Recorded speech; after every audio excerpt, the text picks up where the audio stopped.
স্বাগত ডিবিসি সংবাদে। আর আপনাদের সাথে আছি আমি সুলতানা স্বর্ণা। এবার থাকছে বিস্তারিত। বিএনপি নেতা ইশরাক হোসেনকে ঢাকা দক্ষিণ সিটি কর্পোরেশনের মেয়রের দায়িত্ব বুঝিয়ে দেওয়ার দাবিতে লাগাতার কর্মসূচি পালন করছেন তার সমর্থকরা। তারই অংশ হিসেবে আজও সকাল থেকে চলছে নগর ভবন ব্লকেট কর্মসূচি, যা চলবে বিকেল 5টা পর্যন্ত। সকাল 9টা থেকে প্ল্যাকার্ড ব্যানার নিয়ে বিক্ষোভ শুরু করেন ইশরাকের সমর্থকরা। গত কয়েকদিনের মতোই তালা ঝুলিয়ে বন্ধ রাখা হয়েছে ডিএসসিসির সব সেবা। ঢাকাবাসীর ব্যানারে আয়োজিত কর্মসূচিতে অংশ নেন ইশরাক হোসেনের কর্মী সমর্থক ও দক্ষিণ সিটি কর্পোরেশনের বিভিন্ন ওয়ার্ড বিএনপির সাবেক কাউন্সিলর, বিএনপি যুবদল, মহিলা দল, ছাত্রদল, শ্রমিক দলের নেতাকর্মীরা। দ্রুত ইশরাককে মেয়র হিসেবে শপথ না পড়ানো হলে কঠোর কর্মসূচি দেয়া হবে বলেও জানান তারা।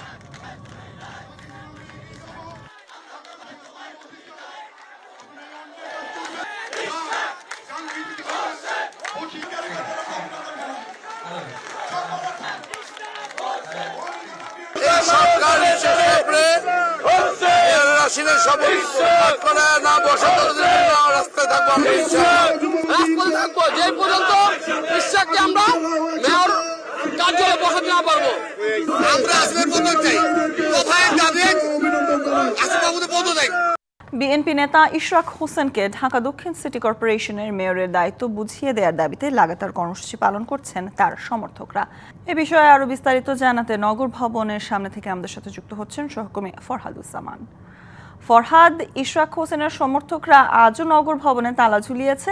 যারা সেবা নিতে আসছেন তাদের আসলে তারা কি বলছেন, তার পাশাপাশি সমর্থকদের কর্মসূচি নিয়েও বিশেষ জানাবেন।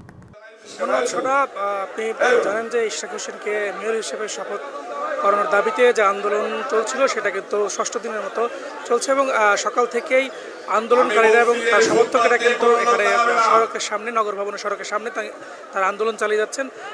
পাশাপাশি আপনাকে জানিয়ে রাখি যে এই সামনের যে সড়কটা, সেই সড়ক দুটি কিন্তু বন্ধ রয়েছে, যার কারণে কিছুটা যান চলাচল বিঘ্ন রয়েছে এবং যান চলাচল বিঘ্ন থাকার কারণে কিন্তু ভোগান্তিতে পড়তে হয়েছে অনেকে।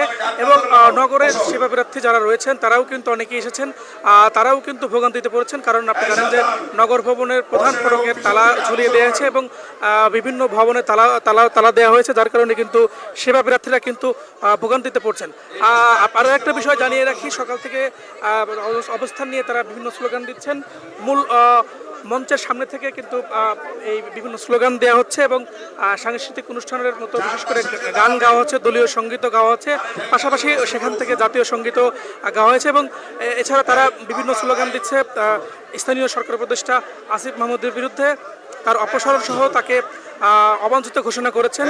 এবং নেতাকর্মীরা বলছেন চট্টগ্রামের মেয়রকে তাকে মেয়র হিসেবে ঘোষণা করলে, তাকে শপথ পড়ালে, সে দায়িত্ব পালন করতে পারলে ঢাকাতে কেন পারবে না, এটা নিয়েও তারা বিভিন্ন সন্দেহান প্রকাশ করেছেন। তারা বলছেন যে এটা একটা ষড়যন্ত্র, এখানে ইশরাককে মেয়র হিসেবে দিলে এই সিটি কর্পোরেশনের বিভিন্ন যে দুর্নীতি হয়েছে সেগুলোও ফাঁস হয়ে যেতে পারে, এমন একটা শঙ্কার কথা কিন্তু জানিয়েছেন, যার ফলশ্রুতিতে কিন্তু তারা এই ইশরাককে মেয়র হিসেবে শপথ পড়ানোতে এই ষড়যন্ত্র করা হচ্ছে।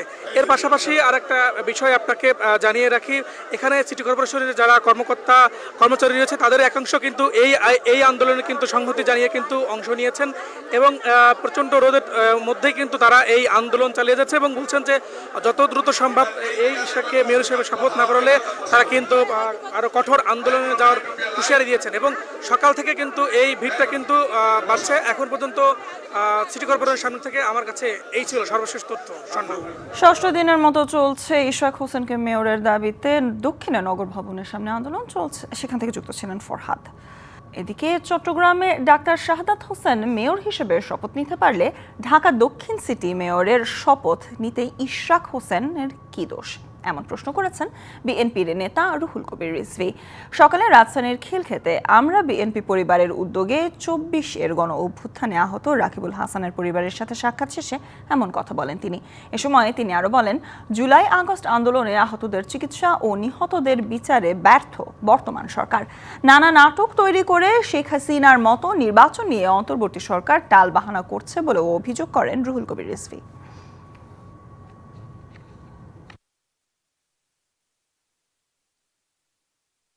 হঠাৎ একটা রাষ্ট্রীয় দায়িত্ব গুরুতর দায়িত্ব পেয়ে গেছে, এই জন্য কথাবার্তার ভারসাম্যহীনতা রয়েছে। তো সে তো আদালতের রায় নিয়ে কাজ করছে, সে তার শপথ নেওয়ার কথা, কিন্তু সরকারের পক্ষ থেকে গায়ের জোর খাটানো হচ্ছে। তাহলে চট্টগ্রামের যে আমাদের সাদাত, সে কি করে মেয়র হতে পারলো? কারাগারে পাঠানোর 24 ঘন্টার কম সময়ে জামিন পেলেন চিত্রনায়িকা নুসরাত ফারিয়া। সকালে ঢাকার সিএমএম আদালত থেকে তাকে জামিন দেওয়া হয়। জুলাই আন্দোলনের সময় রাজধানীর ভাটারা থানায় করা একটি হত্যা চেষ্টা মামলায় রবিবার বিমানবন্দর থেকে গ্রেপ্তার করা হয় ঢাকায় সিনেমার দর্শকপ্রিয় অভিনেত্রী নুসরাত ফারিয়াকে। ভাটারা থানার পর তাকে নেওয়া হয় ডিবি কার্যালয়ে। সোমবার সকালে কড়া নিরাপত্তায় তাকে নেওয়া হয় আদালতে, সেখানে শুনানির পর পাঠানো হয় কারাগারে। নুসরাত ফারিয়ার গ্রেপ্তার ও জেলে পাঠানোর ঘটনায় দেশে বিদেশে নানা সমালোচনা চলতে থাকে। এ নিয়ে কথা বলেন স্বরাষ্ট্র ও সংস্কৃতি বিষয়ক উপদেষ্টা। এদিকে নুসরাত ফারিয়ার বিষয়ে পরবর্তী শুনানি 22শে মে ঠিক করা হলেও আজই জামিন দেওয়া হলো তাকে। তিনি আজই কারামুক্ত হতে পারেন বলেও জানিয়েছেন তার আইনজীবী। হযরত শাহজালাল আন্তর্জাতিক বিমানবন্দর থেকে উড্ডয়নের পরপরই টার্কিশ এয়ারলাইন্সের একটি বিমানের ইঞ্জিনে আগুন ধরে যাওয়ার ঘটনা ঘটেছে। বিমানবন্দরের নির্বাহী পরিচালক group captain SM. Ragib Samad বিষয়টি নিশ্চিত করেছেন। তিনি জানান, মঙ্গলবার সকাল 7টার দিকে 290 জন যাত্রী নিয়ে তুরস্কের ইস্তানবুলের উদ্দেশ্যে রওনা দেয় বিমানটি। তবে উড্ডয়নের 15 মিনিটের মাথায় পাইলট একটি ইঞ্জিনে ত্রুটি দেখতে পান। এর পরপরই তিনি দ্রুত অবতরণের সিদ্ধান্ত নেন। এই অবস্থায় প্রায় 1.5 ঘন্টা আকাশে অবস্থান করে জরুরি অবতরণ করে বিমানটি। এই ঘটনায় কোনো হতাহতের খবর পাওয়া যায়নি। এরই মধ্যে তদন্ত শুরু করেছে বিমানবন্দর কর্তৃপক্ষ। স্যাটেলাইটের মাধ্যমে ইন্টারনেট সেবা কোম্পানি স্টারলিংকের আনুষ্ঠানিক যাত্রা নিয়ে রাজধানীর ফরেন সার্ভিস একাডেমিতে ব্রিফিং চলছে। আমরা যুক্ত হব সেখানে। তো এই প্রশ্নের উত্তর হচ্ছে, এখানেও সেবা গ্রহীতার দিক থেকে কোনো লিমিটেশন নাই। স্টারলিংক একটা হচ্ছে ডিরেক্ট টু ডিভাইস, সেই ডিরেক্ট টু ডিভাইস সেবাটা আমরা দিচ্ছি না। আমরা দিচ্ছি স্টারলিংকের একটা রিসিভার থাকবে, সেই রিসিভারের মাধ্যমে তার একটা রাউটার আছে, সেই রাউটার দিয়ে ওয়াইফাই ডিভাইস দিয়ে সেটা একটা ওয়াইফাই নেটওয়ার্ক তৈরি করবে। এখন ওই রাউটারের পোর্ট থাকে, সেই পোর্ট থেকে একটা নির্দিষ্ট দূরত্বে, সেটা আনলিমিটেড দূরত্বে নেওয়া যাবে না, দূরত্বে গিয়ে আরেকটা নেটওয়ার্ক তৈরি করে আবারও ওই নেটওয়ার্ক থেকে আবার ওয়াইফাই সেবা দেওয়া যাবে। এখন এই দূরত্বটা কত? আমরা মনে করি যদি আবাসিক এলাকা হয়, এই অ্যাপার্টমেন্ট এলাকা হয়, তাহলে সেখানে এটা 20 থেকে সর্বোচ্চ 30 মিটার হতে পারে। অর্থাৎ এখানে 2টা বা 3টা ফ্লোর কভার করবে। আর দূরত্বের দিক থেকে 20 থেকে 30 মিটার, অর্থাৎ কয়েকটা রুম কভার করবে, 3টা বা 4টা রুম কভার করবে, কিংবা তার চেয়ে বেশি, সামান্য বেশি। অর্থাৎ একটা বড় অ্যাপার্টমেন্টের জন্য একটা সেট এনাফ। আর গ্রামীণ এলাকায় যেখানে ওয়াল পেনিট্রেশন নাই, অর্থাৎ সিগন্যাল, যেহেতু এটা ইলেকট্রোম্যাগনেটিক তরঙ্গ, সেজন্য সিগন্যাল ওয়ালের ভিতর দিয়ে গেলে বা মেটালের ভিতর দিয়ে গেলে এই সিগন্যালটা ড্রপ করে। তো গ্রামীণ এলাকায় আমরা মনে করি যে এই রেঞ্জটা প্রায় 50 মিটারের কাছাকাছি, 50 থেকে 60 মিটার পর্যন্ত বিস্তৃত হবে।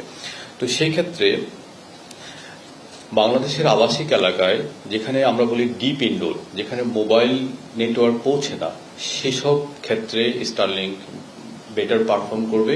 এবং কয়েকদিনের টানা বৃষ্টি আর মেঘালয় থেকে নেমে আসা পাহাড়ি ঢলে শেরপুরের চেল্লাখালী নদীর পানি বিপদসীমার ওপর দিয়ে বইছে। এছাড়া মহারশী, ভোগাই ও সোমেশ্বরী নদীর পানি বিপদসীমা ছুঁই ছুঁই। এতে 3 উপজেলার নিম্নাঞ্চল ও ফসলের ক্ষেতে পানি প্রবেশ করছে। এর মধ্যে অধিকাংশ বোরো ধান কেটে ফেলা হলেও কয়েকশো হেক্টর জমির ধান পানির নিচে। ধীরে ধীরে বাড়ছে পুরাতন ব্রহ্মপুত্র ও 10 আনি নদীর পানিও। কিছু কিছু স্থানে দেখা দিয়েছে ভাঙন। গত অক্টোবরে ভয়াবহ বন্যার ধকল কাটিয়ে উঠতে না উঠতেই আবারও বন্যার শঙ্কায় স্থানীয়রা।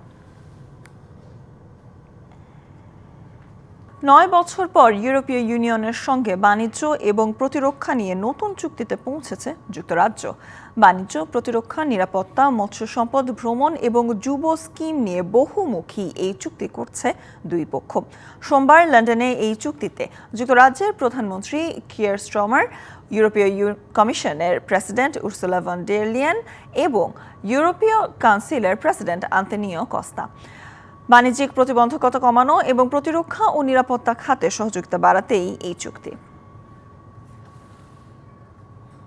আর ডিবিসি সংবাদ এই ছিল এখনকার মতো। ডিবিসি নিউজের সংবাদগুলো পড়তে ভিজিট করুন dbcnews.tv। এছাড়া ভিজিট করুন ডিবিসি নিউজের ফেসবুক পেজ এবং ইউটিউব চ্যানেল।